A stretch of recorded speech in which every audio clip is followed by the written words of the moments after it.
Então vamos lá. Para quem não me conhece, meu nome é Sérgio Acioli. Eu sou administrador por profissão, educador por paixão, mas apaixonado por gente. Onde tiver pessoas, onde tiver ser humano que estiver querendo ser transformado ou se transformar, eu quero fazer parte dessa maluquice, tá? Mas o meu melhor currículo é ser pai da Sara, pai da Alice e esposo da Taini. Esse é o meu principal currículo, tá bom? Sou professor aqui da UNIT, dia 5 de dezembro vou fazer 15 anos, né? Vou debutar, né? Já disse que eu quero dançar valsa aqui com quem estiver na minha frente, eu vou sair dançando valsa, né? Não sei se eu vou estar em aula com essa turma aqui, já veja se dia 5 de dezembro vocês vão estar em sala de aula comigo. Já vejo aí, viu meninas, se vocês vão estar em sala de aula comigo, porque eu quero dançar valsa sim, por aqui, tá? Sou professor do curso de administração, dos cursos de ciências contábeis, e aí eu recebo às vezes alguns presentes de alunos de outros cursos para estudar comigo. E esse semestre eu tenho alunos de biomedicina, de odontologia, de publicidade, de nutrição, de fisioterapia e enfermagem estudando comigo também, tá? Mas vamos lá, empreendedorismo e o artesanato alagoano. Então vamos lá. Eu quero passar para vocês um recorte simples de um questionário que a gente fez. Não sei se vocês lembram, tá? Basicamente, eu vou apresentar para vocês o que é, para esse momento, para hoje, o que eu percebo que é valoroso, tá? Então, vamos começar apresentando para vocês um cenário. A gente fez uma pergunta que diz mais ou menos assim: existem programas atuais incentivando o ensino e aprendizagem das técnicas artesãs na sua comunidade? Basicamente, o que a gente estava querendo saber de vocês artesãos, né, de vocês artesãs, tá? Será que vocês conhecem os programas que existem, que fomentam o artesanato alagoano? E a gente teve, né, algumas respostas bem impactantes, né? 31% dos entrevistados falaram que sim, promovido por programas do governo estadual ou municipal. E a gente sabe que aqui no estado a gente tem políticas públicas que fomentam, né, o artesanato. E aqui a gente não é o momento de a gente falar se tal política está sendo efetiva ou não, mas que existe, tá? 20% e meio diz que sim, mas promovido pela própria comunidade. Então eu achei interessante esse 20% aqui, tá? Esses 20% aqui, porque a gente já começa a perceber a força do que é trabalhar em conjunto. E eu quero agradecer pelo sim do professor Lucas, que está aqui. Eu convidei o professor Lucas para fazer parte de uma mesa que a gente vai bater um papo aqui. Professor Lucas, ele é economista, tem mestrado, tá? E trabalha com o coração e com a mente, é mais coração e depois com a mente, com a economia solidária, promovendo pessoas que trabalham e querem crescer por meio do cooperativismo da economia solidária. Então vai ser assim, vai ser um bate-papo massa que vai acontecer. Então, olha só, Lucas, 20%, quase 21% trabalham ali na comunidade, juntos. Aí qual é que é a minha preocupação? Será que essas pessoas que marcaram esses 20% conhecem sobre gestão? Ou só produzem, mas não sabem como expor, não sabem como vender, não conseguem escrever um projeto que seja sólido e duradouro para que esse grupo produtivo possa permanecer na produção, tá? Seus produtos são divulgados em alguma plataforma digital? 45% diz que não, 52% diz que sim, 2,3% disse ali que não sabe. Mas aqui basicamente é o seguinte: Sérgio, quando fala de plataforma digital, pode ser Instagram? Pode ser o Instagram. Vamos lá, só fazer uma pesquisa aqui rapidão. Quem tem Instagram? Quem tem Instagram aqui? Beleza. Permanece com a mão lá em cima. Ok. Quem tem Instagram e sabe divulgar, promocionar, ganhar grana pelo Instagram? Tá vendo aí? Então é aquela tal coisa, ok, eu faço parte, eu divulgo, eu posso divulgar, eu posso fazer uma arte, tirar uma foto, tá, e divulgar naquele Instagram, certo, mas o que é que aquela foto vai trazer para você? Será que eu estou sabendo trabalhar, fazer com que o Instagram trabalhe para mim? Tá? Então, por mais que você falar que sim, eu divulgo em plataformas digitais, eu divulgo no Facebook, eu divulgo no Instagram, mas não é apenas a divulgação, é a promoção daquilo que a gente faz. Tá? O retorno. Será que eu sei mesmo trabalhar esse retorno? Que as mídias possam me promover? Tá? Seus produtos foram ou são comercializados fora de Alagoas? Essa pergunta que a gente quis fazer foi entender assim: ok, eu faço as minhas artes, mas será que eu consigo exportar? Será que eu consigo vender a minha arte para fora de Alagoas? Será que eu consigo fazer com que as pessoas que moram lá em Rio Grande do Sul saibam que eu existo aqui na minha comunidade e comprem a mim? Será que eu sei fazer essa relação comercial? Será que o que eu faço tem qualidade suficiente para manter essa exportação? Tá? E a pergunta foi feita direcionada exatamente para esse ponto. E a gente teve aqui como algumas respostas. 56% disse que não. Tá? Então eu vejo isso como uma boa oportunidade para que a gente comece a conversar sobre a importância, tá, de pensar primeiro assim, não é pensar assim, poxa, eu não consigo, não, mas pensar assim, o que falta? O que é que eu agora estou precisando ter conhecimento para começar a ver a minha arte, a cultura, a minha raiz sendo exposta e ainda, não é, ganhando por isso fora do estado. O artesanato é a sua principal fonte de renda? Tá? E aí, 43% disse que sim, é a minha principal fonte de renda. Mas vamos lá, agora vamos recapitular tudo aquilo que eu falei. É a minha principal fonte de renda. Mas se eu não sei exportá-lo, como está a minha renda?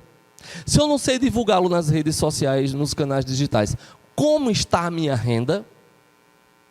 Tá? Então vocês comecem a perceber, tá, a importância que não é, ok, é a minha principal renda, mas como é que eu estou desenvolvendo, como eu estou me desenvolvendo, algumas habilidades, e aí a gente vai ver algumas aqui, né, focada no empreendedorismo, como eu estou me vendo agora nesse universo, tá, do empreendedorismo, para melhorar isso aqui. Alguns falaram, né, 56% disse que não, é um complemento. Ok, não tem problema ser um complemento. Tá? A minha mãe, quando se separou do meu pai, ela passou por um processo depressivo, tá? E ela começou a pintar quadros. E cada quadro lindo. Tá? Além das pinturas que ela fazia, ela começou a trabalhar com biscuit. É biscuit? Meu Deus, se eu falar errado na frente de vocês, vou morrer de vergonha. Santúcia, você me ajuda, Santúcia. É biscuit, né? Pronto, me ajuda, viu, Santúcia? E ela começou a trabalhar com biscuit. Hoje, o que é que ela trabalha? Agora esse nome eu não sei falar não. Ela pega algumas caixas e faz uma pintura, tipo pintura envelhecida. Aí ela pega algumas artes, algumas imagens sagradas, não é? Imagens de gesso, todo em branco, e ela faz umas pinturas lindas. Tá? Bom, eu tenho uma mãe artesã. Só que o detalhe, tá? Ela não sobrevive do artesanato. Ela faz como algo terapêutico para ela. E hoje ela está muito bem com o que ela faz. Tá bom? Então não tem nenhum problema, tá? Ser um complemento de renda. Também não tem problema. Agora, seria muito bom quando a gente faz assim, eu sou artesão, eu sou artesã. Tá? E eu não sobrevivo. Eu vivo com a minha arte. Né? Então vamos lá. Mas a gente está falando aqui de empreendedorismo. Vamos pensar aqui, será que eu sei o que é empreendedorismo? Se eu perguntasse para vocês o que é empreendedorismo, a gente pode ter aqui várias descrições de empreendedorismo. Tá? Mas a gente sabe que o empreendedorismo ele é um celeiro de metodologias aplicadas a negócio. Tá? Mas quando a gente fala do empreendedorismo, o que na verdade é empreender é um conjunto de fatores. E esses conjuntos de fatores, eles começam a permear em várias situações. O empreendedor, tá? Ele é aquela pessoa ávida por executar aquilo que ele deseja, aquilo que ele sonha. Por mais que seja para satisfazer uma necessidade, ou aproveitar algumas oportunidades. Porque tem empreendedor que empreende por necessidade, outros por oportunidade. Ok? Mas como eles empreendem? Tá? Eles encaram alguns desafios da comunidade, desafios sociais que eles estão enfrentando para se promover.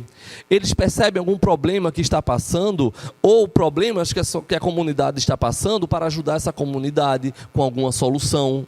Ou ainda criando ou identificando novas oportunidades. E quando ele pega tudo isso, percebe os problemas, desenvolve, encara os desafios e traz para si essas oportunidades, ele começa a criar algumas soluções. E o legal disso tudo é que não é apenas uma solução. Pode ser uma, pode ser duas, pode ser várias soluções, mas tem que ser aquela solução que vai atender uma necessidade. E essa necessidade ela é atendida por meio de produtos ou serviços. Tá? Eu hoje ganhei um presente que me emocionou muito, porque me fez lembrar da minha avó. Minha avó era apaixonada por artesanato. E eu ganhei um boi de ouro. Tá? Olha ele ali, lindo, lindo, da minha querida amiga Santúcia, que me fez me emocionar e eu chorei. Eu digo, mano, eu sou um homem chorão. Tá certo? E foi muito lindo, muito grato, Santúcia. Tá? Vai lá, vai fazer parte da minha mesinha de estudo. Tá certo? Então o que é que acontece? Tá? Ok. Foi um produto, olha só, a Santúcia colocou o tempinho dela, pensando no presente, e fez o boi de ouro. Mas de fato, será que eu posso encarar como um produto? Olha o que ela fez comigo, olha o que ela fez eu pensar, ela fez eu emergir no meu inconsciente e trazer de forma consciente a imagem da minha avó perto de mim. Então, Santúcia, o que você fez não foi apenas um boi de ouro. Você fez um resgate de um neto apaixonado, amoroso pela sua avó, que há algum tempo ele não lembrava dela. Muito grato. Viu? Foi isso. Por meio de quê? De um presente. Então vocês comecem a perceber que aquilo que vocês fazem, aquele produto, pode ser muito maior do que um simples produto. É a forma como ele é feito e a forma como ele também é apresentado. Ontem eu tive a grata felicidade de conhecer artesãs, mulheres guerreiras lá de Jequiá da Praia. Olha elas ali. Foi lindo. E ali eu conversando com elas, o que é que acontece? Elas apresentaram, eu trouxe alguns alunos para conversar com elas sobre um produto, que elas fazem à base de casca de siri. Olha só. Vocês conheçam, viu? E essas meninas, que não é apenas a Eliane, é um grupo de 120 mulheres aproximadamente, que trabalham com artesanato, lá em Jequiá da Praia. Tá? Trabalham juntas, cada uma com as suas especialidades, cada uma com o seu tipo de artesanato, mas quando elas estão juntas, elas são mais fortes. Mas isso eu vou deixar para o Lucas falar. Não é? Bom, pensando agora, ok, eu tenho um empreendedorismo. Existe uma diferença muito grande quando a gente fala de empreendedorismo privado ou empreendedorismo social. Uma das grandes diferenças que a gente vê nisso tudo é o seguinte: o empreendedorismo privado, ele é um empreendedorismo que eu, por meio de alguns métodos, por meio de gestão, por meio de equilíbrios de alguns recursos, eu desenvolvo bens ou serviços. Tá? É o empreendedorismo privado. O empreendedorismo social, ele foca numa solução para uma determinada comunidade. O fim é atender a necessidade do outro. O fim do empreendedorismo social não é você oferecer um produto, oferecer um serviço, mas o que de fato eu posso promover para o outro. Tá? Por exemplo, a gente tem aqui em Maceió um projeto chamado Manda Ver. O projeto Manda Ver, ele nasceu de um sonho de um morador do Vegel, do Carlos Jorge. Tá? E ele começou a sair por Maceió com a camisa I Love Vergel. E ele não estava nem preocupado se as pessoas iam olhar para ele. Eu achei, esse homem está meio doido, o juiz. Eu amo o Vergel, um bairro que é violento, mas ele não era a forma como ele via e como ele queria que o Vergel fosse visto. E aí nasceu o Manda Ver. Tá?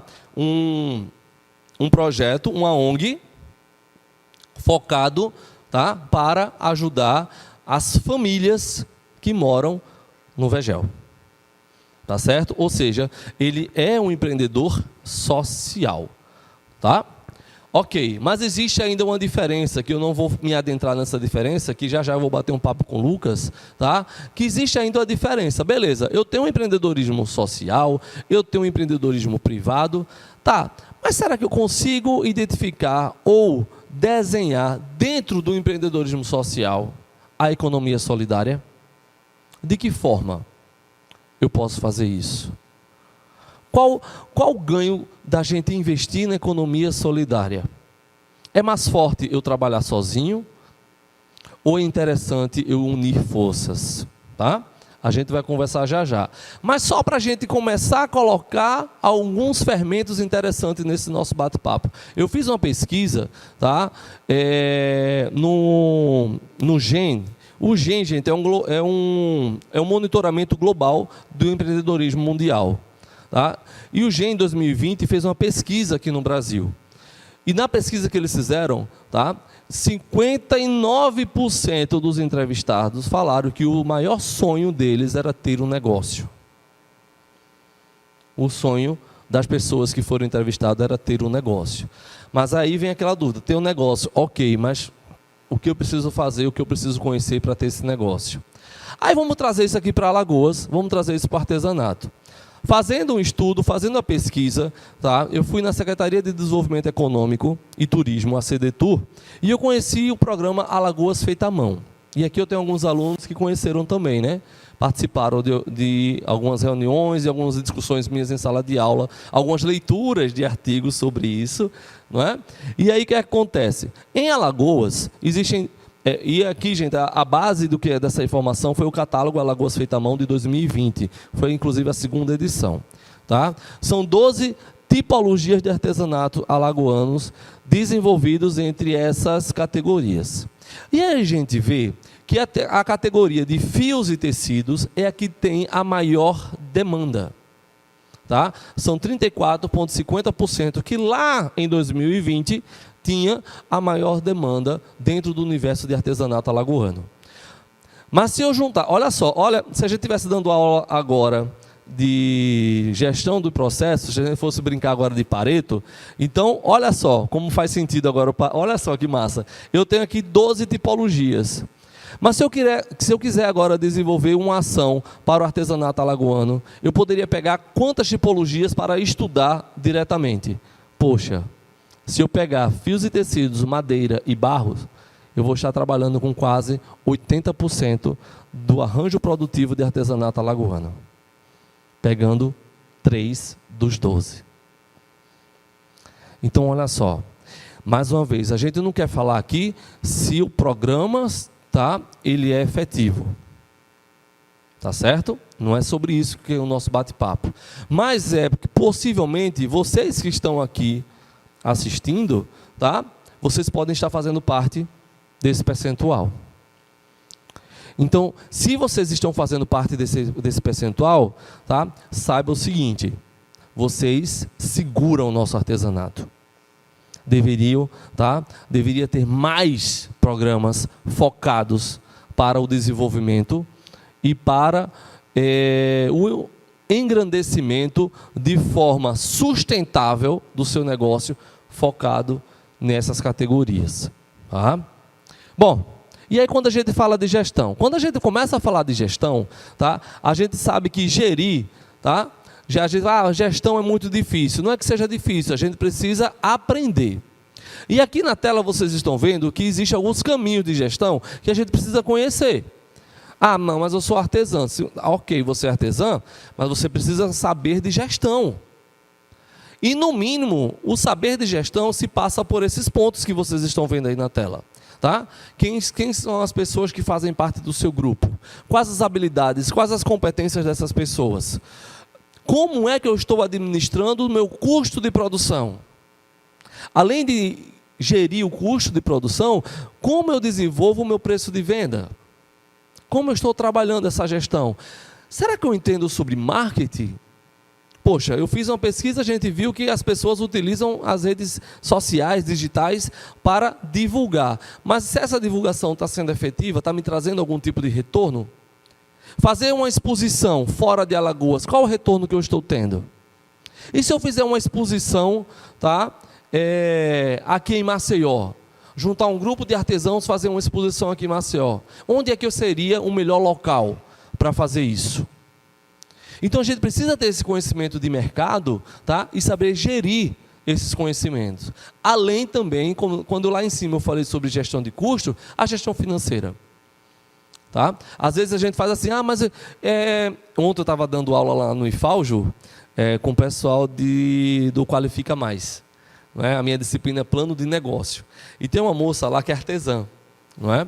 E ela disse, mas é difícil porque eu faço uma roupa, acho que foi tricô que ela falou, foi bordado, enfim, não me recordo, para criança, para recém-nascido. E as pessoas ainda não me compram. Aí eu fiz, tá ok, mas por que você acha que elas não me compram? Não compram a você? Porque elas acham que é caro. Eu fiz, quanto é? R$120. Eu fiz, certo. Mas R$120 para você é caro ou é barato? Não, para mim é um preço legal, interessante. Então vamos fazer um trabalho aqui comigo. Quanto é que você gasta para fazer? Aí eu fiz comecei a fazer perguntas invertidas. Técnicas. Quanto é que você gasta para fazer um vestido? E ela estava com a filhinha dela, eu peguei a filha dela como exemplo, né? Quanto é que você gasta para fazer um vestido para sua filha? Quantos novelos de lã? Mais ou menos 1,5. Certo. Quanto é o custo para um novelo? Aí ela falou lá o preço. Tá? Vou chutar aqui, sei lá, R$15. Tá? Mas você usa um novelo e meio. Então é 15, não é? Mais 7,5. Então você já tem um custo disso. Ela já começou a olhar para mim assim.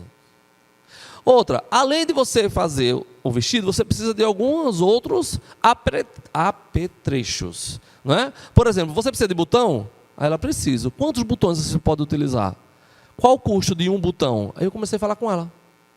Aí ela começou a perceber, fez, eita, eu estou quase ficando sem dinheiro. Ou assim, oxe, eu estou cobrando muito barato. Não é? Então eu vejo, por favor. Ela tem que comprar 2 novelos. Ela não pode comprar 1,5, investir nos 2. Perfeito. Não se vende meio novelo. Não é? E outro problema, e o que é que você vai fazer com o que sobrou? Não é? Então, é ter esse conhecimento da gestão financeira e da gestão de custos. Ok? Gestão da exportação. Aí eu estou trazendo a exportação agora como o ato de gerir. Por que acontece? Vai ter uma feira de artesanato em Manaus. Vai ter uma feira de artesanato em Recife. Vai ter uma feira de artesanato em Palmas. Vai ter uma, sabe aonde? Lá em Santa Catarina. Eita, vou levar para exportar nesse campo. Peraí. Você já viu se o público de lá consome o que vocês fazem? Ou vocês vão para lá só para dizer que foi? Então, existe também algumas estratégias que precisam ser direcionadas como uma forma estratégica para vocês fazerem uma exposição fora de Maceió, fora de Alagoas. E aqui, mais uma vez, a gente não vai entrar em algumas considerações de políticas públicas, porque existem algumas coisas que eu não concordo, do tipo, por que sempre são os mesmos? Ok? Isso é um tema para nosso próximo encontro. Tá? Mas ok, tudo bem. E se eu não fizesse parte daquele grupo? Se eu fizesse parte de um outro grupo? Se um outro grupo fosse muito mais forte?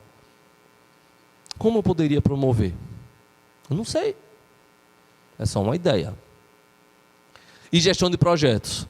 A gente sabe que algumas... Pronto, mais uma vez, as meninas lá de Jequiá da Praia participaram do edital e ganharam, ficaram em primeiro lugar no Brasil, não foi? E houve um aporte financeiro no grupo, que elas pegaram aquele aporte e investiram no processo delas de fabricação. Tá? Mas será que eu sei fazer projeto? Será que eu sei identificar os melhores projetos para o meu grupo produtivo?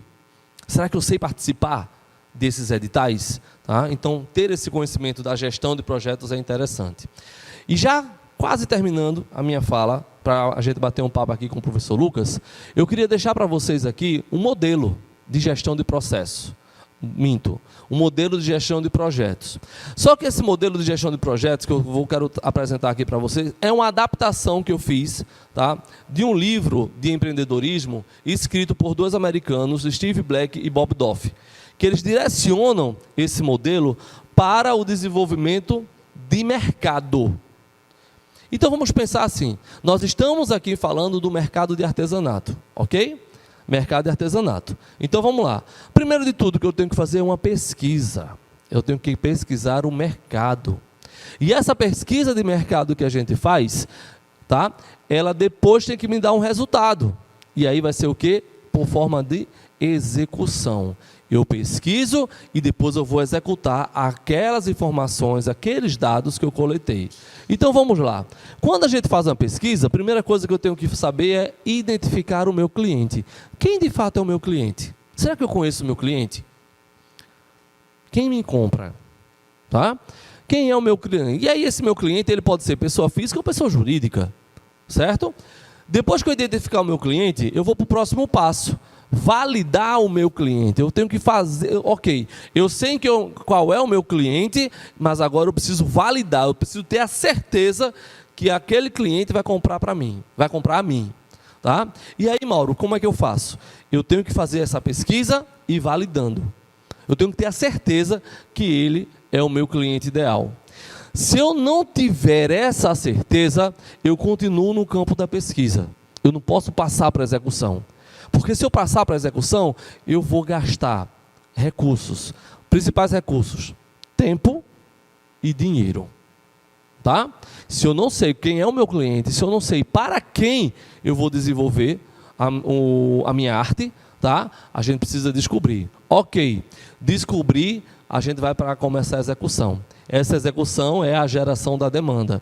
É agora começar a produção. Eu tenho que começar a produzir para estruturar o meu negócio. Essa é a visão, tá, do Steve Black e Bob Doff para o desenvolvimento de mercado. E se a gente falar de um projeto? Vamos imaginar que o grupo de alunos do IFAL Alagoas, tá, vai criar o primeiro grupo produtivo, primeira cooperativa de alunos de artesanato do estado de Alagoas. Certo? Vai fazer esse projeto. Qual seria o primeiro passo? Então vamos lá. Pesquisa e execução. Primeiro tem que fazer pesquisa e depois a gente tem que executar. Depois, Ju, como é que a gente faz? Vamos transformar, em vez de identificar o cliente, vamos identificar o desafio. O que a gente quer? Qual o grande objetivo desse grupo? Qual o ideal do grupo? Qual o propósito do grupo? Depois que a gente já souber desse grupo, do potencial do grupo, a gente vai ter que formar a equipe. A minha equipe está bem treinada, está bem capacitada para gerir esse grupo? Então vamos partir para uma boa capacitação, tá? Que isso o IFAL faz muito bem, tá? Depois dessa capacitação, vamos tirar geração de demanda e vamos abrir agora vamos criar o nosso plano, o nosso projeto, o nosso planejamento. E depois que a gente cria o nosso plano, o nosso planejamento, a gente vai executar, vai implementar, vai agir daquilo que eu planejei no projeto. Tá? E essa foi uma adaptação que eu fiz de uma forma bem didática de como a gente precisa olhar os nossos processos como um bom projeto. Ok? Bom, e aqui vou deixar para vocês uma maneira de como identificar melhor. A Lourdinha participou ontem de uma oficina aqui, como a gente vai enxergar melhor o nosso cliente. Tá? Então vocês percebam aí que tem duas partes. Uma parte é um olhar para o cliente, a outra parte é olhar para o meu negócio. Então eu estou chamando a observar o cliente e criar valor. Quando a gente observa o cliente, a gente vê o seguinte, por exemplo, Mauro, qual a sua arte? O que é que você faz de artesanato? Conta pra gente. Eu faço mosaico e bordado, um trama experimental, né? Uma trama que eu criei. Mosaico, é lindo o mosaico, eu acho muito bonito. Tá? Vamos pensar o seguinte, ele já sabe o que ele faz, mosaico. Vamos focar no mosaico aqui para a gente tentar ajudar o Mauro com essa atividade aqui, com esse exemplo aqui, certo? Ô Mauro, se eu perguntasse para você, Mauro, o seu cliente, e aí eu estou observando o cliente, tá? A gente tem que se comportar agora como cliente, ok, gente? Imagine todo mundo aqui como cliente do Mauro, tá? Adquirindo a arte, o artesanato do Mauro, tá?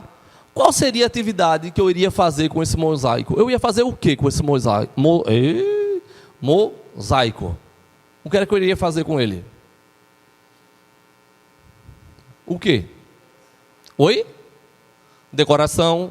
O que mais? O que é que se faz com mosaico? Utilizar em vasos de planta. O que mais?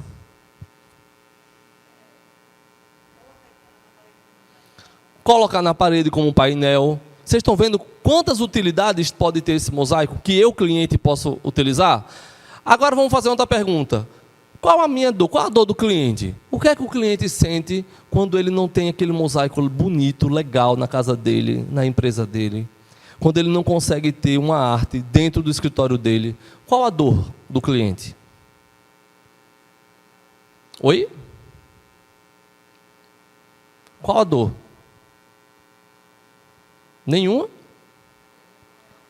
Oi?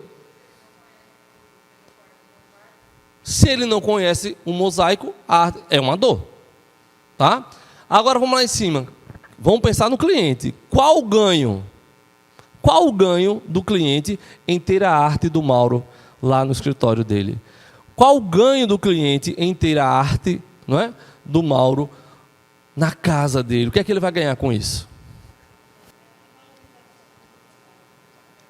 A valorização do trabalho do artesão. O que mais? A satisfação visual. O que mais? Pessoal. Ok. A gente está trabalhando aqui o cliente, né? Agora vamos trabalhar o Mauro. Está vendo aquele presentezinho ali? Imagina que naquela caixa de presente tem várias artes que o Mauro faz. Então vamos lá. Quais os principais produtos ou serviços que o Mauro está disposto a entregar para a gente, que nós somos clientes? Vamos lá. Arte de mosaico. Não é isso? E as outras que ele falou que eu nem lembro mais. Não é? Mas aqui são os serviços que ele está disposto a entregar. Lembra das dores que vocês falaram? Qual o alívio? Como é que o Mauro vai curar a dor? Lembra que uma dor... não conhecer a arte feita de mosaico. Então o que é que o Mauro pode fazer para aliviar essa dor? Cria um canal no YouTube. Pega no teu Instagram e filma você fazendo alguns mosaicos. Faz foto do antes e do depois. Tira foto, né, com alguns clientes que compraram, né, que adquiriram o seu mosaico e colocou lá na casa deles. Você vai aliviar, porque uma das dores é não conhecer. Oi, Graça. A divulgação. Isso vai divulgar, tá? Vai promover por meio da divulgação, ok? Mas como é que a gente vai criar esse ganho? Lembra qual foi o ganho que vocês falaram de ter a arte do Mauro? Qual foi um dos ganhos que vocês disseram? Quem lembra? A decoração. A beleza é o ganho do cliente. Mas o que é que o Mauro vai ter que fazer para entregar isso? A beleza. O que é que o Mauro tem que fazer para entregar a beleza? O que é que o Mauro tem que criar para entregar a satisfação? O que é que o Mauro tem que fazer? É um mosaico? Não, o mosaico é o produto. Mas o que é que ele tem que criar? Oi? Eu vou trazer um pouquinho agora do que a... Oi? Propaganda. Eu vou trazer agora um pouquinho o que a Santúcia fez comigo. Tá? Eita, Santúcia, estou falando de novo em tu. Vamos lá. Santúcia chegou... Professor, eu trouxe um mimo para você, um presente. Ou seja, ela fez um produto. Não foi? Mas lembra o que eu disse aqui? Ela me fez o quê? Quem lembra? Memória foi a entrega dela. Então, ela pode achar que me deu um boi de ouro. Mas, na verdade, o que eu ganhei dela, tá, foi um resgate afetivo da pessoa que me criou, minha avó. Olha como é muito mais forte esse criador de ganho. Então, esse exercício aqui é para que vocês comecem a pensar e a refletir que aquilo que vocês fazem é só produto. Vocês têm que começar a perceber a entrega, que é infinitamente maior. Ok? Então, vou ficando por aqui, tá? E o legal disso tudo é quando tem esse encaixe, né, Ju? Quando você sabe verdadeiramente o que faz e qual o benefício que está entregando. Tá certo? Então, quando vocês se colocarem para fazer as suas artes, o seu artesanato, tenha certeza que o que você está entregando é muito mais do que aquela peça. Tá? É muito mais do que aquela peça. Certo? Muito obrigado por esse primeiro momento. Eu gostaria de convidar aqui para sentar comigo o professor Lucas, para a gente conversar agora sobre empreendedorismo, tá? E economia solidária. Simbora, velho.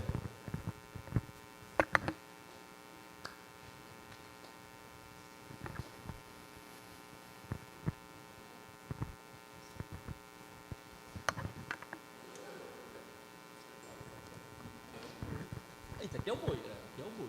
Aqui não, no meio é o boi. Aqui é o boi, ninguém tem lugar dele não.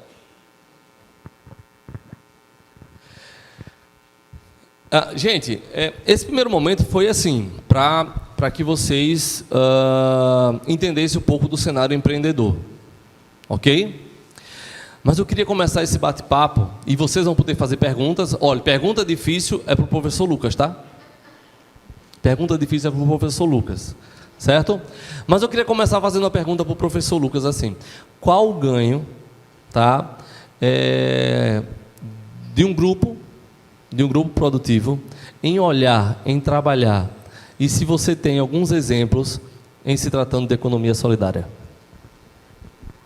Caramba, se eu puder, eu queria começar me apresentando, se possível. Oi, tá bom agora? Ficou melhor? Tá joia. Então, fui apresentado aqui pela formação, né, mas eu recentemente estava tentando recapitular qual era a minha história com a economia solidária. E eu achava que tinha começado há 10 anos atrás, quando eu era estudante de economia, que fui fazer projeto de extensão nessa área de economia solidária. Eu nunca... depois eu explico por menor, dando detalhes da questão, mas eu estava próximo a terminar meu curso e ainda não tinha me encontrado assim na profissão. O que é que eu vou fazer com esse nada desse curso de economia, né? Não queria trabalhar em nenhuma multinacional, não tinha essa pretensão, não queria ir para o mercado financeiro. O que era que eu ia fazer? Aí foi quando eu descobri a economia solidária e me encaixei nessa história. Só que minha história com a economia solidária ela é bem antes, né? Com isso. Depois eu descobri, para quem gosta de constelação familiar, né? De fazer esse resgate que o Sérgio falou aqui da avó dele.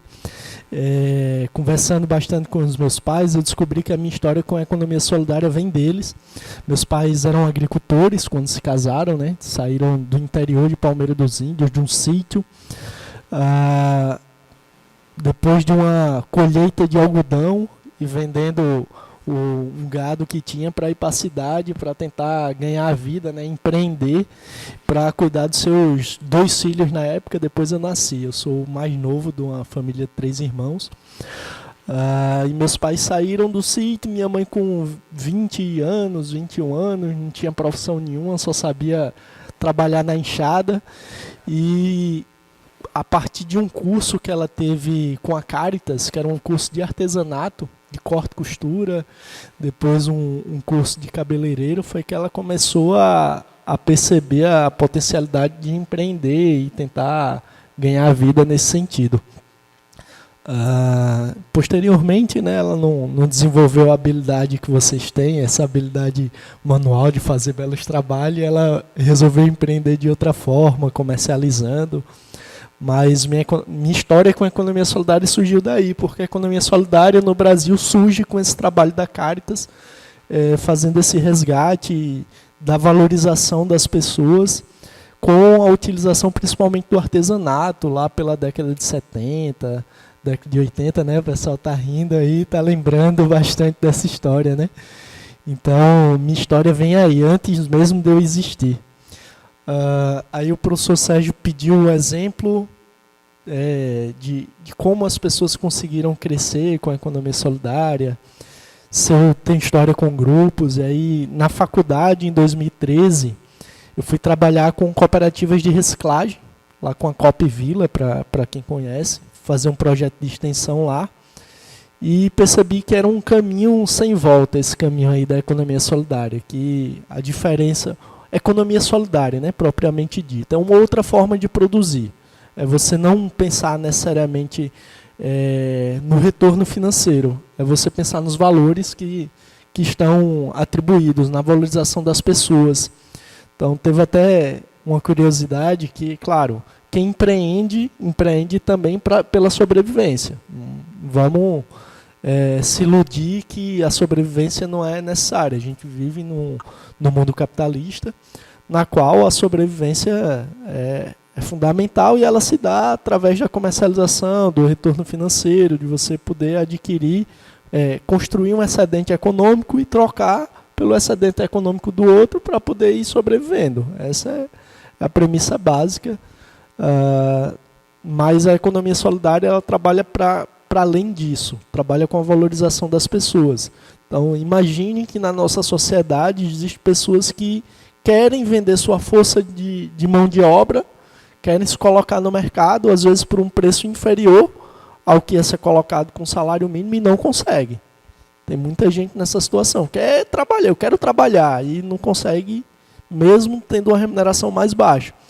Esse é o caso de alguns artesãos, é o caso da maioria dos catadores de materiais recicláveis, é o caso de tantas outras pessoas que querem trabalhar, querem sua sobrevivência e não conseguem se encaixar no mercado de trabalho por N questões.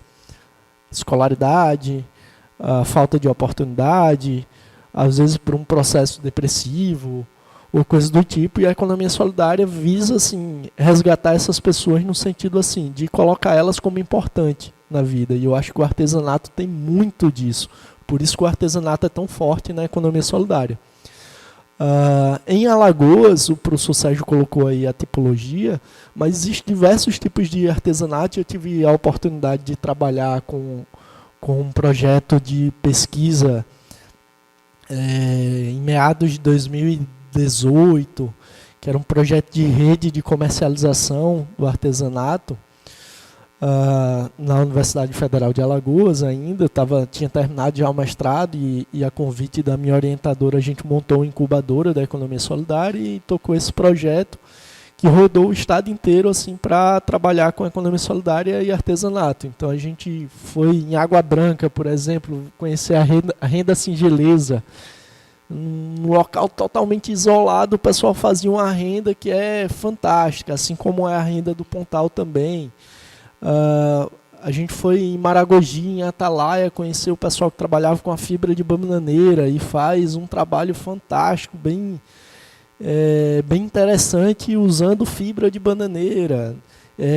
O litoral sul de Alagoas, que é fortíssimo com associativismo e cooperativismo, você trazendo o exemplo de Jequiá da Praia, Cururipe mesmo, e a gente percebe o seguinte, muitos querem empreender, como o professor Sérgio colocou, mas não tem necessariamente as condições necessárias para empreender. Vocês, mais que eu, sabem da dificuldade que é, às vezes, para ter o próprio material de insumo para produzir. E eu estou falando do material de insumo, não estou falando nem dos equipamentos, né? Uma máquina de costura, uma máquina de overlock, pensando no corte e costura, mas pensando em outros, tem tantos outros equipamentos necessários e que precisa do investimento inicial que sozinho não vão ter, necessariamente. Mas quando se trabalha com associativismo, em cooperativismo, a ideia é que cada um entre com um chamado de cota parte, que é o capital social da empresa. Nas empresas a gente tem, né, o capital social, junta eu e o Sérgio, vamos abrir aqui uma empresa, cada um vai entrar com, o Sérgio vai entrar com 50 mil reais, eu vou entrar com a cara e a coragem. Mas no associativismo é estabelecido uma cota parte, seja ela 10, 5, 20 reais, 50 reais, e cada um vai entrar com uma parte que vai compor o capital social da empresa, que a empresa não vai ser composta por uma pessoa, mas por 10, 20, 30, 100, 200 associados, a depender do tamanho da organização, e cada um com a sua cota à parte vai conseguir comprar os insumos, os equipamentos e conseguir fazer a gestão financeira para a roda girar. E na hora também que o associado disser, não quero mais ser associado, tal, quero que pegue lá a sua cota à parte de volta e vai poder tocar e empreender. E o capital social ele não é montado somente no início da empresa, né? Aos poucos pode se integralizando essa cota à parte. E isso é um fator assim, diferencial para a economia solidária, o associativismo, o cooperativismo, para você começar a se estruturar. Eu acho que projetos também ajudam muito nisso, ter esse investimento inicial. E como a minha experiência é um pouco também da gestão pública, queria dizer para vocês também que existem diversos mecanismos do ponto de vista da gestão pública de incentivar o associativismo, a economia solidária, o cooperativismo. Existem marcos legais e que devem ser cobrados para que seja implementado. Então a gente tem marco legal federal da economia solidária, tem o Dia Nacional da Economia Solidária, se eu não me engano é 13 de dezembro, se eu não me engano. Não é isso? 15, que vai ter a feira, não é isso? 14 e 15. Nossa amiga está ali me corrigindo. Ela está até convidando vocês para participarem do Fórum Alagoano de Economia Solidária, que está organizando esse evento, 14 e 15. Tá lembrando, né? Eu estou com a memória péssima. Então, agradeço demais essa contribuição. É importantíssimo que as pessoas que participam e queiram trabalhar com essa perspectiva de economia solidária se integrem nos grupos de discussões. Então tem o Fórum Alagoano de Economia Solidária, que abarca vários artesãos, mas também cooperativas de catadores, empreendimentos que trabalham com assessoria do ponto de vista da economia solidária, gestores públicos, para participar dos eventos. Tem o Conselho Estadual de Economia Solidária também, que tem uma lei estadual de economia solidária, que vocês devem pedir e cobrar que o Estado faça compras públicas específicas da economia solidária, que é uma forma de fomentar e desenvolver não só a economia solidária, mas o desenvolvimento territorial do nosso Estado. Porque quando a gente fala de desenvolvimento econômico, a gente está falando de desenvolver a capacidade das pessoas e não necessariamente desenvolver pequenos grupos, grandes empresas, tal, que já têm outras formas de serem desenvolvidas e abarcadas. O município de Maceió, para quem é daqui de Maceió, também tem um Conselho Municipal de Economia Solidária, que tá ali dizendo que não está muito bem estruturado, mas existe. Oi? Então,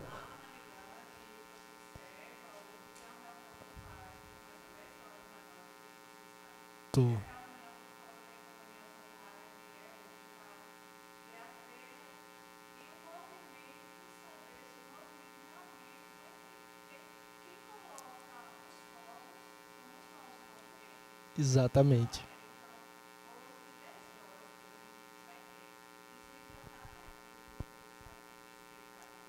Tô lá.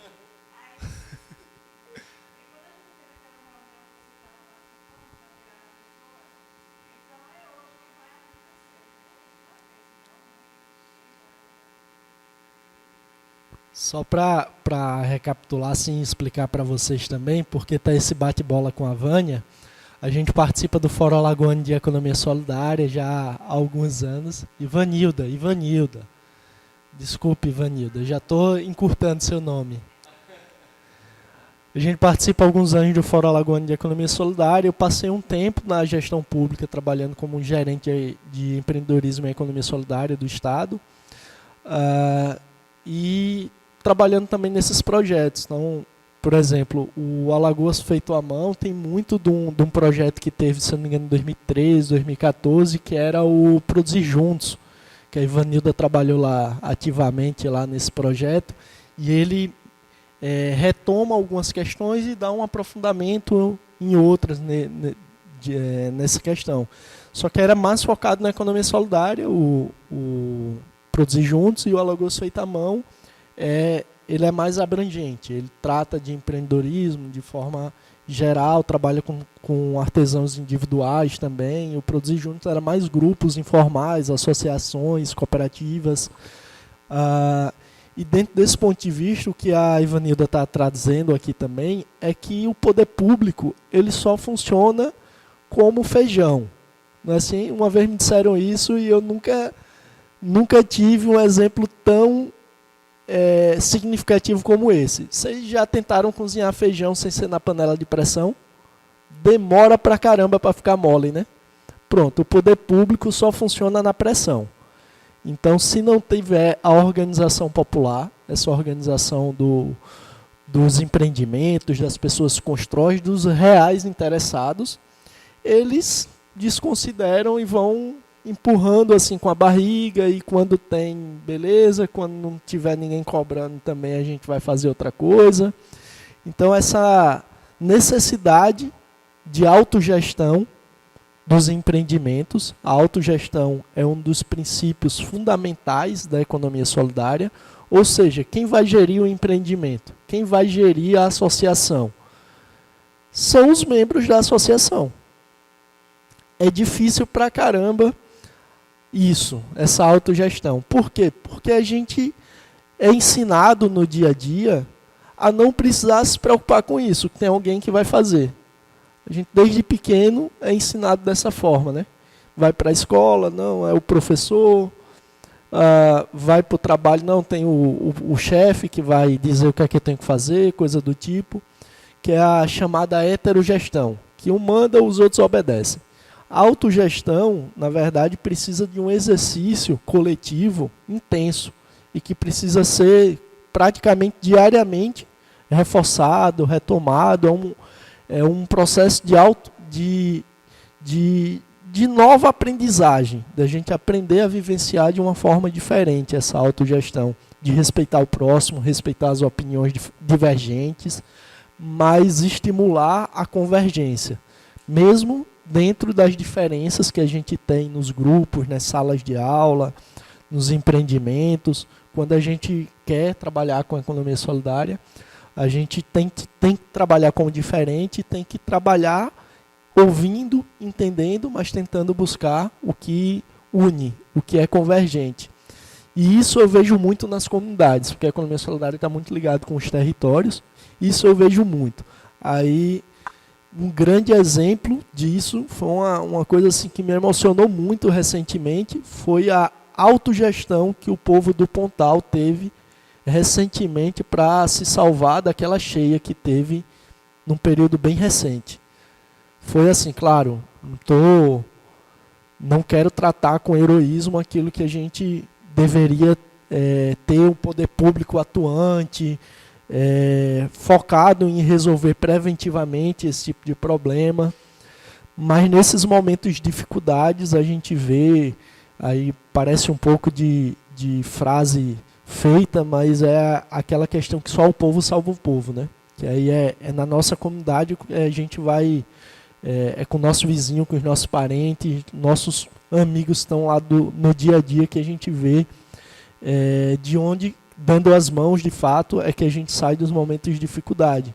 E o que o Pontal vivenciou nesse momento recente foi algo impressionante do ponto de vista da autogestão para sair daquela dificuldade. Assim como eu sei que outras comunidades constantemente faz isso. Porque quem nunca teve que dividir o seu alimento porque vinha uma pessoa com uma dificuldade maior. E eu cresci muito nesse ambiente, assim, minha casa, apesar de sermos em 5 núcleo familiar, minha casa nunca teve menos que 8 pessoas morando. Sempre tinha um tio, um primo, uma tia, uma outra família. E a gente percebe que essa relação com as pessoas que faz a gente sobreviver, porque não adianta a gente sozinho conquistar várias coisas, mas olhar para o lado e ver o sofrimento com o nosso vizinho, o nosso amigo, o nosso parente, ou às vezes com um aluno ou com outro professor. E essa relação com as pessoas é o que faz a economia solidária, propriamente dito. Eu não sei se pegando só o gancho do empreendimento que você falou, olha, indo para o lado da reciclagem, que é onde eu trabalho mais ativamente, a reciclagem não como artesanato, mas a reciclagem como processo industrial em larga escala, eu tenho vários exemplos para poder trazer para vocês. 5 cooperativas daqui de Maceió, mais uma de Marechal, mais uma de Cururipe, a gente já vai em 7 cooperativas, saíram de uma condição de apagamento social, de invisibilidade social, de ter que tirar do lixo a sua sobrevivência, a sua comida, e passam hoje a sobreviver de um processo de coleta seletiva solidária, que você separa o que é material reciclável em casa e destina para as organizações de catadores. E elas são remuneradas por isso, porque limpeza urbana é um serviço público, de responsabilidade do município. E quando a gente vai para outros empreendimentos, mas é pouco.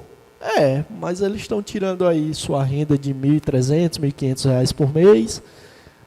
Tem certa dificuldade de ter que gerir um empreendimento de forma de autogestão, que é um desafio, dá muito mais trabalho do que heterogestão, uma pessoa mandando, mas estão sobrevivendo e superando. Gente, o Lucas me fez relembrar em 2001, entre 2000, 2001 e 2003. Eu estava superintendente executivo da Associação Comercial. Eu era superintendente da Associação Comercial daqui, de Maceió, e era também superintendente executivo das associações comerciais de Alagoas. E eu tive a honra de conhecer vários projetos, um deles foi o Empreender. E Lucas comentando aqui, eu lembro que numa ocasião eu estava em Viçosa, no CDL, uma ação que ia fazer em conjunto, CDL, Associação Comercial, e na ocasião entrou uma mulher pedindo emprego. E lá não tinha vaga de emprego para ela. Mas a gente conversando com ela, a gente perguntou assim, o que a senhora sabe fazer? Eu sei fazer, meu filho, gosto muito de fazer doce de leite, doce de caju. Eu fiz. Além da senhora, quantas mulheres a senhora conhece que também sabe fazer doce de caju, doce de goiaba ou até outros? Meu filho, lá na minha rua, na minha casa, na minha família, o que mais tem é mulher doceira. Aí, convidamos essas mulheres que estavam desempregadas, para bater um papo com a gente. E nascia ali a primeira cooperativa de doces daquela região. Não é? E o nome da cooperativa era Doce Sonho. Então, a gente não deu emprego, mas geramos oportunidade para aquelas mulheres saírem da marginalização e entrarem na produtividade. Um outro exemplo muito interessante que aconteceu foi em Porto Calvo. Um grupo de mulheres estavam precisando se motivar, se engajar, só que elas costuravam. E aí foi feita a primeira associação de mulheres costureiras de Porto Calvo. E tem muitos exemplos aqui em Alagoas que de fortalecimento em conjunto. O que eu vejo que isso é o que é a grande base para todo qualquer empreendedor, ele quando se adentra na prática da economia solidária e começar a perceber que a força de estar junto é muito importante. E uma das coisas que é tão importante quanto não ter medo, não ter medo de pedir ajuda. Vai no Sebrae, vai nos institutos, vai nas universidades, Um não da vida a gente já teve. Encara assim. O não da vida a gente já teve. Mas o que tem de gente disposta a ajudar, a contribuir, também tem muito.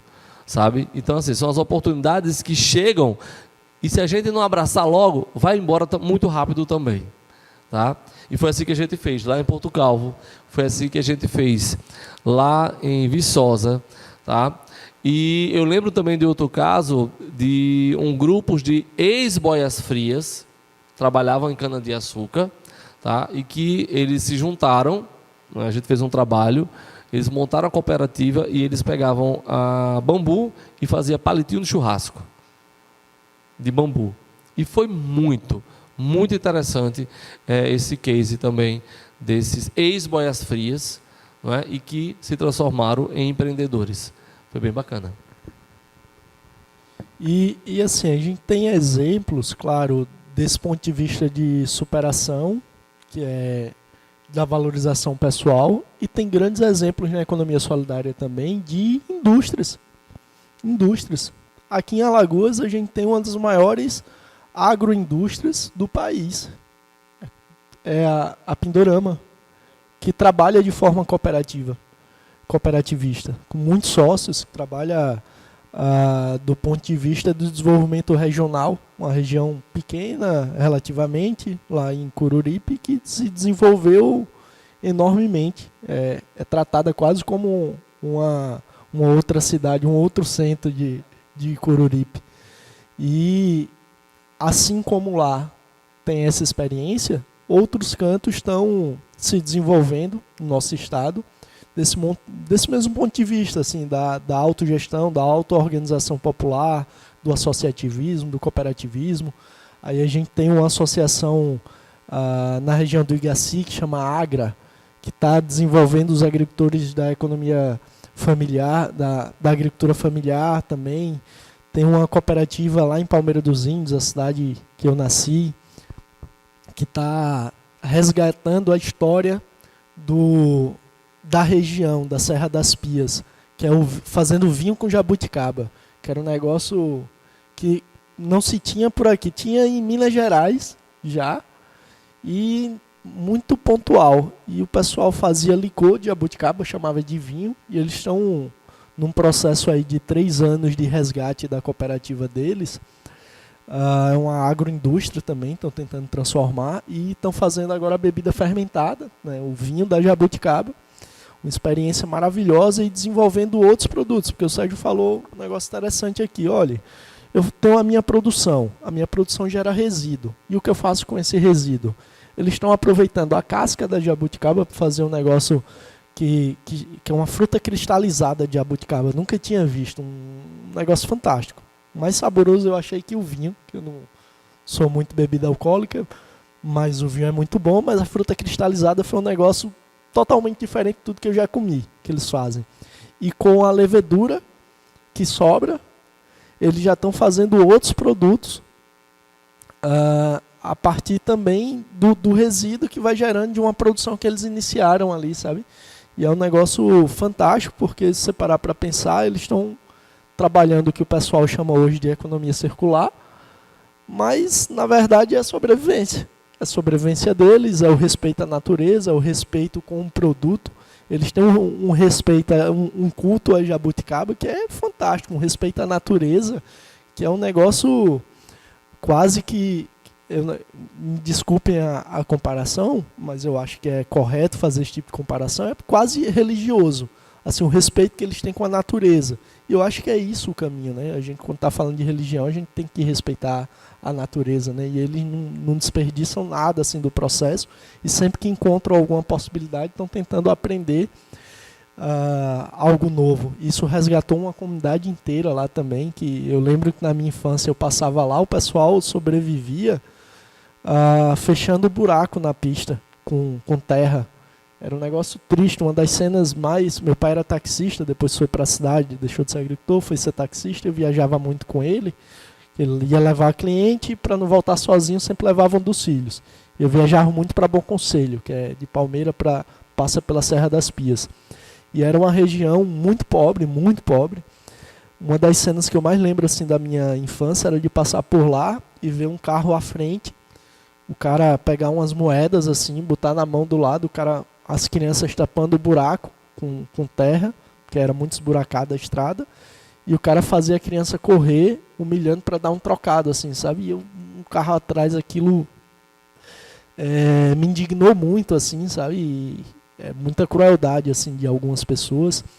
E a gente vê que, na verdade, a economia solidária transforma, claro, teve investimento público nesse processo, eles estão assessorados pela Embrapa, estão dentro desse projeto também do Alagoas Feita à Mão. Tem outros projetos públicos que ajudam nesse desenvolvimento, e eu acho que tem que ter. E eu digo isso porque a gente para pensar na economia liberal e diz, não, o empreendedor tem que resolver seus problemas sozinho, o Estado não tem que intervir na economia. Aí a gente vai estudar como é que foi que os estados se desenvolveram, as nações se desenvolveram, e a gente vê que não foi bem assim, não foi usando a economia liberal, não. Aí a gente tem o exemplo da Mariana Mazzucato, que é uma economista italiana que trabalha sobre inovação e desenvolvimento tecnológico, que fez um estudo sobre como as nações, os principais desenvolvimentos tecnológicos, né? A gente pega o nosso celular, né, que tem GPS, que tem internet, que tem touchscreen, são tudo tecnologias que foram desenvolvidas pelo Estado e que foi juntada dentro de um único aparelho e comercializado de forma privada, mas o desenvolvimento das tecnologias foi o Estado que desenvolveu essas tecnologias. E aí tem um sul-coreano chamado Chang, que estudou como os países se desenvolveram, como as nações desenvolvidas se tornaram desenvolvidas. E foi todo utilizando recurso do Estado, protecionismo do Estado, desenvolvendo indústrias locais. O livro chama Chutando a Escada, para quem queira ler um dia, como as nações desenvolvidas se tornaram desenvolvidas. E, assim, não tem como se desenvolver ou pensar em resolver nossos problemas sociais e econômicos também, se não for pensando quanto o Estado. Porque o que é o Estado? É, na verdade, a sociedade organizada, porque a gente paga impostos, a nossa cota parte para o Estado, e essa cota parte tem que ser utilizada para a própria população. Então, saúde, educação, segurança, saneamento, que mais? Tantas outras coisas, ciência, tecnologia, tudo isso que a gente paga, a nossa cota parte ali, quando a gente está pagando os impostos, para que isso tenha retorno. E esse retorno não tem que ser igual para todo mundo. Para quem precisa mais, precisa de ter mais investimento. Não é isso? Então, o desenvolvimento regional só vai ocorrer se tiver o financiamento. O Banco Nordeste é isso, né? É um banco focado no desenvolvimento regional. E quando a gente para pensar economia solidária, é isso também. A gente tem que ter políticas públicas e tem que cobrar essas políticas públicas de fato aconteçam para trazer o desenvolvimento. E aí tem uma experiência na Argentina, que aí um dos fóruns de economia solidária trouxe um rapaz de lá, que é de compras públicas da economia solidária. Pegou os artesãos e colocaram eles para produzir estojo, mochila e fardamento escolar. Para quê? Para as escolas públicas. Ao invés de fazer a licitação para que as grandes empresas fornecessem, eram os empreendimentos da economia solidária que forneciam lá, não lembro qual é o nome da cidade, especificamente, está com 5 anos que eu vi essa palestra, para poder ter escoamento, porque uma das dificuldades dos empreendimentos eu produzo, mas para onde é que eu vou vender? Para quem? E o poder público serve para isso também, né? Você, já pensou lá em Jequiá da Praia? Quantas escolas públicas não tem lá? O município não tem que dar fardamento e material escolar para as crianças? Ao invés de comprar de uma empresa lá do Rio Grande do Sul, não poderia ser o pessoal local a entregar isso? Pode e deve. E tem mecanismos legais para isso. Porque eles vão dizer que não tem. Não pode. Não é bem assim. Quem é que faz as leis? Não é a Câmara de Vereadores? Então vamos lá, vereador. Vamos fazer aqui uma lei de desenvolvimento do artesanato local, para que o município possa fazer compra pública direta para isso. Pode fazer? Pode e deve. Tem mecanismos legais para isso. Quem é que faz as leis estaduais? Não é a Assembleia Legislativa? Vamos lá, deputado estadual fulano de tal. Eu não votei em você não veio aqui me pedir meu voto. Vamos aqui fazer uma lei estadual para o desenvolvimento da economia solidária, do artesanato, para fazer compra pública direta. Isso pode e deve ser feito. E eu acho que isso é uma forma de desenvolvimento. Lucas, mas isso está muito distante. Eu digo a vocês que não está, pela experiência que eu tenho com a reciclagem. Quando eu falava que que os catadores faziam serviço público e tinha que ser remunerado por isso, o pessoal dizia, isso aí é bobagem, onde foi que você viu isso? Aí hoje eu posso lhe dizer, hoje a gente tem 7 organizações de catadores aqui em Alagoas que são contratados para prestar um serviço público e são bem remuneradas por isso. Outros empreendimentos não podem? Podem. Podem e devem. A gente precisa de quê? De organização, de autogestão, de debate, conhecimento e, principalmente, aí o Sérgio deu uma palestra aqui, inicialmente, que sim, quando a gente quer desenvolver, quando a gente quer crescer, a gente precisa ter gestão. Aí a gente quer fornecer em quantidade, aí a gente precisa ter muita gestão também para poder dar conta. Porque não pode a gente assinar um contrato como esse e não conseguir cumprir com eficiência, com eficácia, com valorização. E vocês têm um diferencial que nenhuma outra empresa vai ter. Isso aqui que o Sérgio mostrou, ele disse, olha, isso traz memória afetiva. Só que mais, claro, tem a memória afetiva para o lado do cliente. Mas, se eu quiser fazer, por mais que eu tenha conhecimento, técnica, habilidade, um boi igual a esse, eu não consigo. Se ela que fez esse boi aqui para o Sérgio quiser fazer uma réplica, eu quero fazer igualzinho, não vai fazer. Porque é uma peça única. Única, não vai. Não vai. Isso aqui tem uma história para o Sérgio, que remeteu à avó dele, e tem uma história para... Oi? Santúcia, desculpa. É porque eu tô meio resfriado e estou com entupimento no ouvido. Não se incomode.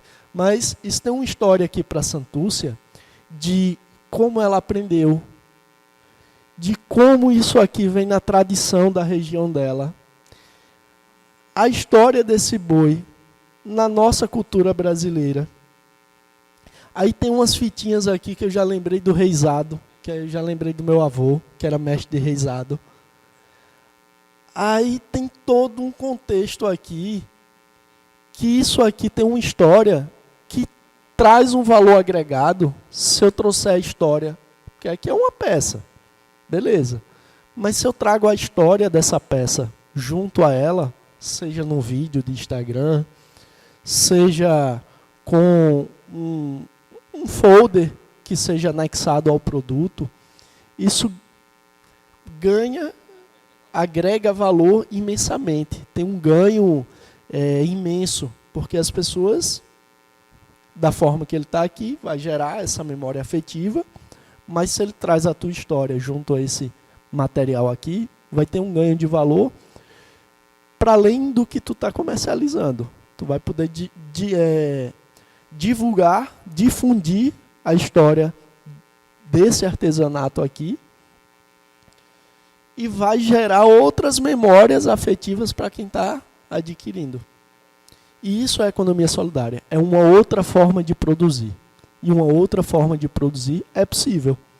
É uma forma que não é fria, mas que traz valor, traz memória, traz valorização, traz o desenvolvimento de coordenação motora fina para muitas pessoas. Então, as cooperativas de reciclagem que hoje trabalham com escala industrial, a maioria delas começaram com artesanato também, que era resgate da valorização das pessoas, que elas estavam lá, abandonadas como... vocês não se incomodem com o termo, porque é essa a história que eu escuto deles também. Estavam lá disputando com os animais. Estavam lá relegadas aquilo.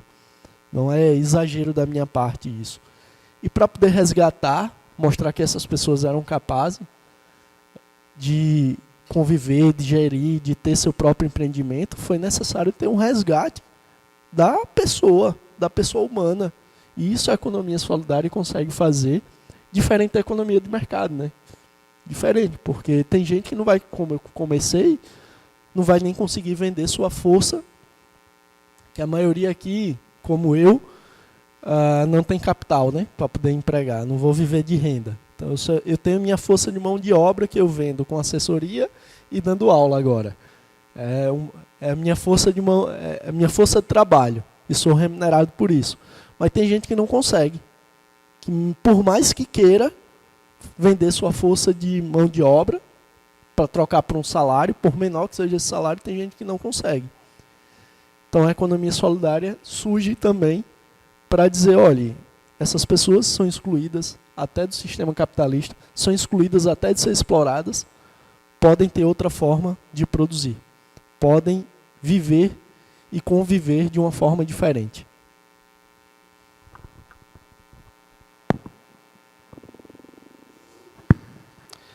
Muito bom, não foi? Que aula, hein, gente? Muito bom. Antes de a gente encerrar, gostaria de saber se vocês têm alguma pergunta para mim, para o professor Lucas.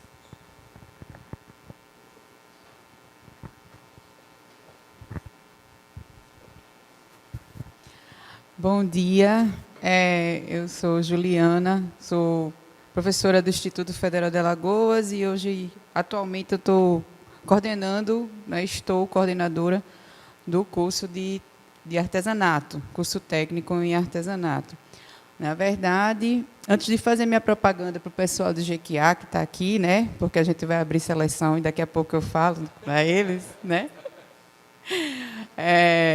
Desculpe me aproveitar aqui do evento para poder também fazer a minha, né?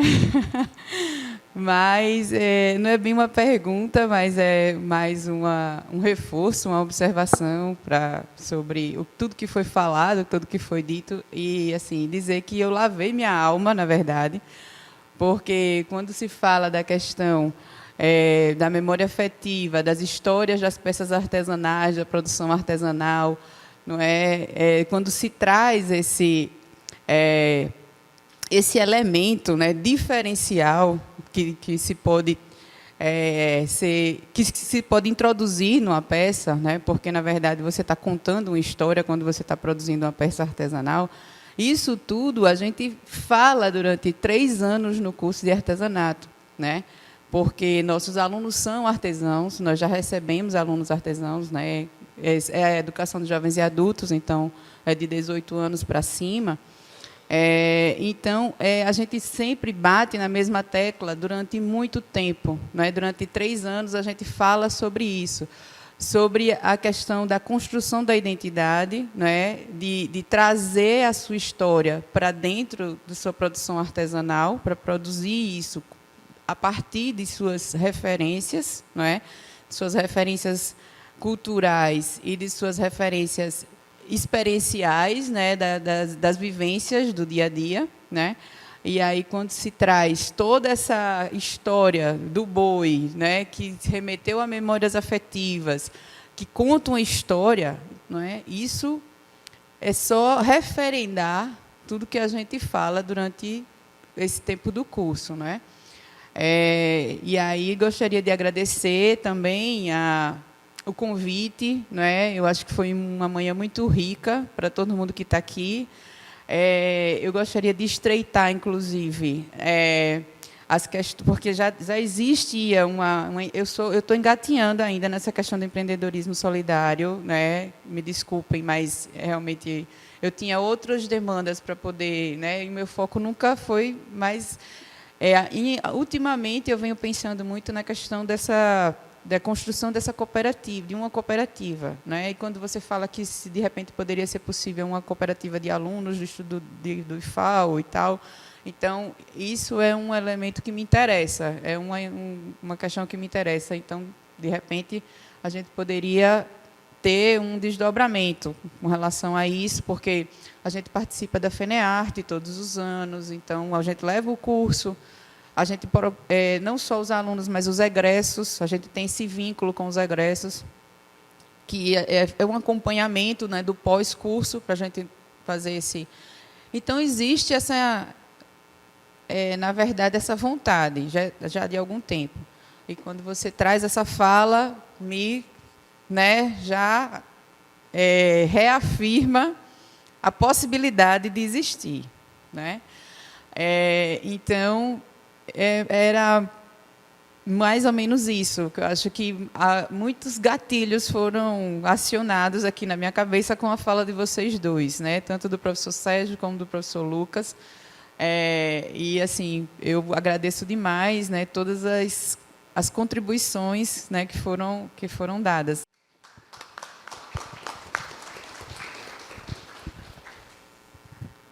Professora, eu fiz meu primeiro mestrado lá em Portugal, não é? E aí a temática que eu trabalhei nesse meu mestrado, o meu objeto de pesquisa foi cooperativismo.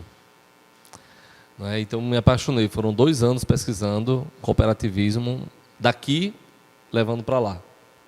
Não é? Só me arrependo por uma coisa, porque eles gostaram da minha dissertação e me deram uma bolsa para fazer doutorado na universidade. Aí eu disse que não, porque eu estava com saudade das minhas filhas, aí eu vim-me embora. Mas, enfim, atualmente eu estou fazendo mestrado, como eu falei, em Sociedade, Tecnologia e Políticas Públicas. Tá? E aí eu já me coloco à disposição para, quem sabe, a gente desenvolver um bom projeto para surgir a primeira cooperativa de alunos do IFAL, não é, em artesanato. Pode contar comigo. E eu tenho certeza que com o professor Lucas também. Tá bom? Gente, existe um QR Code aqui que é para o certificado de vocês, tá? É só acessar esse link que está aqui pelo QR Code. Se vocês não conseguirem agora, pode tirar foto. Já enviou? Pronto. E todos vocês vão ter o certificado, tá bom, dessa palestra. E um presente que eu disse que ia dar para vocês. Todo esse encontro foi filmado, foi gravado, existe áudio e vídeo de tudo isso que aconteceu aqui. E vocês vão ganhar de presente. Tá bom? Tudo isso. Tá certo? Para que vocês possam levar isso para a sala de aula, para que vocês possam levar isso para a vida de vocês, para, quem sabe, ter novas ideias, novos insights que podem sair daqui. Eu quero agradecer a todos os meus alunos do 7º período de administração que fez essa mobilização aqui de filmagem, de gravar o vídeo, de gravar o áudio, tá certo? Eu quero agradecer em nome, tá certo, do Léo, a todos os alunos que estiveram presentes e os que não estiveram presentes, eu sei que estão trabalhando, mas parabéns pelo empenho de vocês. Bruno também, João, Léo, meninas, gratidão, tá bom, Lucas? Foi muito massa.